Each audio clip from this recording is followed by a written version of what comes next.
మీరు ఎప్పుడన్నా మా గ్రహం భూమి ఎలా ఏర్పడిందో ఆశ్చర్యపోయారా? భూమి ఏర్పాటుకు సంబంధించిన ఆసక్తికరమైన కన్ను అన్వేషించడానికి మనం కాలంలో వెనక్కి ప్రయాణిద్దాం.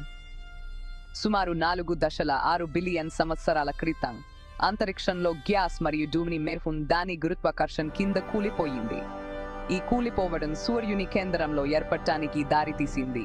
మిగిలిన పదార్థాలు దాని చుట్టూ తిరుగుతూ చివరికి గ్రహాలను ఏర్పరిచాయి. ఈ తిరుగుతున్న పదార్థాలలో చిన్న కణాలు కలిసి గ్రహకణాలను ఏర్పరిచాయి.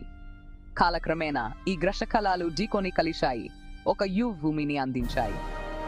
భూమి పెరిగే కొద్దీ దాని మీద పడిన ప్రభావాల నుండి మరియు రేడియోబార్మిక క్షయము నుండి శక్తికారంగా వేడెక్కడం ప్రారంభించింది. ఈ వేడి గ్రహాన్ని వేరు చేయడానికి కారణమైంది.